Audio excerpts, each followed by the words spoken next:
فاسألوا أهل الذكر إن كنتم لا تعلمون। ওয়ালাইকুম আসসালাম রহমতুল্লাহ বারকাত। বাংলাদেশ থেকে এক ভাই মোবাইল নম্বর শেষে 04129 তিনি শহীদিন শিক্ষি গ্রুপ থেকে জানতে চেয়েছেন যে 2 ওয়াক্ত নামাজ একসঙ্গে জমা করে পড়া বৃষ্টির সময় এটা জায়েজ আছে কিনা ইত্যাদি। আলহামদুলিল্লাহ ওয়াসসালাতু ওয়াসসালামু আলা রাসূলিল্লাহ। সম্মানিত ভাই, প্রথম কথা হলো আল্লাহ রাব্বুল আলামিন সূরা নিসার 103 নম্বর আয়াতে যেটা বলেছেন যে ইন্নাস সালাতা কানাত আলাল মুমিনিনা কিতাবাম মাওকুতা, নিশ্চয়ই সালাত মুমিনদের উপর নির্ধারিত সময় নির্ধারণ করা হয়েছে।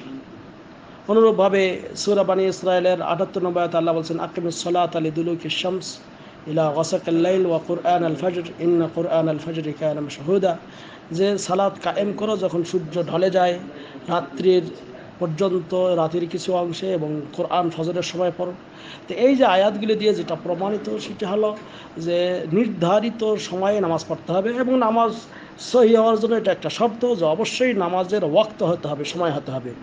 সময় হওয়ার আগে কেউ যদি নামাজ পড়ে তারা নামাজ জায়েজ না। এক।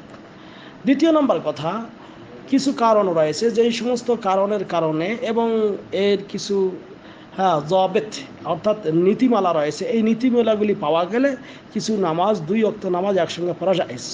তার মধ্যে একটি হলো যদি বিশেষ করে সফরের সময় কেউ যদি জোহরের সময় সফর করতেছেন, প্লেন ছাড়বে, প্লেনে যাচ্ছেন, এমন সময় যে কখন আসর হবে, প্লেনে থাকা অবস্থায় এমন হয়ে যাবে হয়তো নামবো না আসরের আগে, তাহলে জোহরের সময় আসরের নামাজ অর্থাৎ জামায়ে তাকদিম করা জায়েজ। অনুরূপভাবে জামায়ে তাখির সফর করা অবস্থায় আপনি প্লেনে হোক ট্রেনে হোক যে কোনো অবস্থায় হোক যে গাড়ি থামার সম্ভাবনা নেই, তাহলে আপনি জোহরের সঙ্গে আসরটা পড়ে নিতে পারবেন।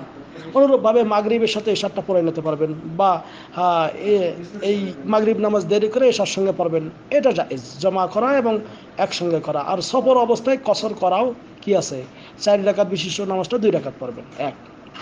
3 নম্বর কথা যেটা সেটা হলো যে আপনি সফরও করতেছেন না, কিন্তু বাড়িতে থাকা অবস্থায় প্রচণ্ড বৃষ্টি হওয়ার কারণে রাস্তাঘাট প্রচণ্ড বৃষ্টি হয়েছে, বন্যা হয়েছে ইত্যাদি ইত্যাদি, আপনি মসজিদে এরকম যাইতে যদি সমস্যা হয়ে যায় তাহলে জোহর এবং আসরের নামাজ একসঙ্গে জমা করা এটা জায়েজ।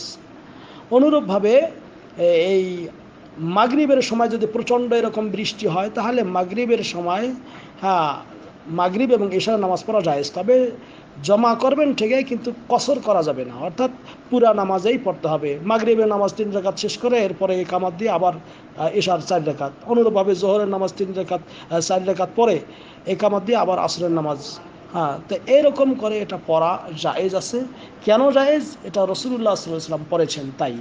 এবং সেটা যদি মানে খুব এরকম সমস্যা দেখা যায় বৃষ্টির কারণে তাহলে, কিন্তু সামান্য একটু টিপটাপ বৃষ্টি পড়লেই আপনি জমা করে নেবেন, এটা ঠিক না। শেখ মোহাম্মদ বিন সালেহ আল উসাইমিন বলছেন যে না, এরকম করা ঠিক হবে না। তবে যদি এরকম অবস্থা হয় তাহলে নামাজ জমা করা বৈধ আছে, জায়েজ আছে, কারণ রাসূলুল্লাহ সাল্লাল্লাহু আলাইহি ওয়াসাল্লামের হাদিস দ্বারা সেটা প্রমাণিত, এবং নবী করিম সাল্লাল্লাহু আলাইহি ওয়াসাল্লাম এটাকে জমা করেছিলেন। যেমন সহিহ বুখারী মুসলিমে একটা হাদিসে এসেছে, নবী করিম সাল্লাল্লাহু আলাইহি ওয়াসাল্লাম তিনি এই প্রচণ্ড বৃষ্টি হওয়ার কারণে এরকম জোহরের নামাজ পড়েছিলেন। আর এক হাদিসে এসেছে আব্দুল্লাহ ইবনে ওমর রাদিয়াল্লাহু তাআলা আনহু তিনি বলছেন যে কানা ইজা জামা আল উমারা বাইনাল মাগরিব ওয়াল ইশা ফিল মতর জামা মাআহুম।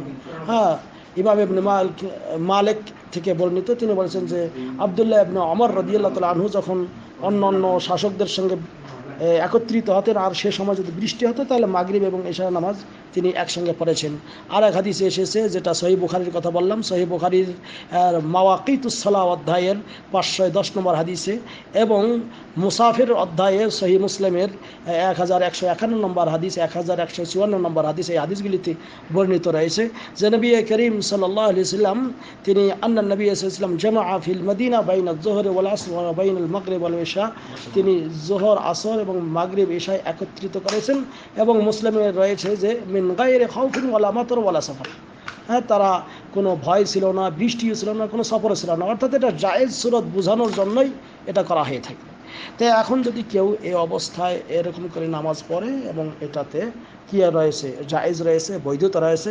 এবং সহিহ বুখারী মুসলিমে এরকম আরও একটা হাদিসে এসেছে ইবনে আব্বাস রাদিয়াল্লাহু তাআলা আনহু থেকে, তিনি বলেন যে সাল্লাইতু মা রাসূলিল্লাহ সাল্লাল্লাহু আলাইহি ওয়াসাল্লাম সামানিয়ান জামিআন ওয়া সাবআন জামিআন, যে আমি একদা নবী করিম সাল্লাল্লাহু আলাইহি সাল্লামের সঙ্গে 8 একসঙ্গে পড়েছি, অর্থাৎ জোহরের 4, আসরের 4, 8 ওয়া সাবআন অর্থাৎ মাগরিবের 3, এশার 4, এই 7, এইটা একসঙ্গে পড়েছি, যেটা সহিহ বুখারী মুসলিমে এই হাদিস বর্ণিত রয়েছে। আশা করি ক্লিয়ার হয়েছে। এই হাদিসগুলি থেকে প্রমাণিত যদি খুব প্রয়োজন হয় তাহলে জমা করা যাবে, আর যদি প্রয়োজন না হয় তাহলে জমা করা যাবে না। তবে হানাফি মাযহাবে শুধু মিনা মুজদালিফায় ছাড়া আর কোথাও জমা করা যাবে না, সফর অবস্থায় হোক যে কোনো অবস্থায়। কিন্তু অন্য মাযহাবগুলিতে এবং এই হাদিসের থিওরি অনুযায়ী এটা যদি প্রয়োজন হয় তাহলে জমা করা জায়েজ আছে। হাযা আল্লাহু আ'লাম বিসওয়াব। সাল্লাল্লাহু আলা নবিয়িনা মুহাম্মদ। আসসালামু আলাইকুম ওয়া রাহমাতুল্লাহ।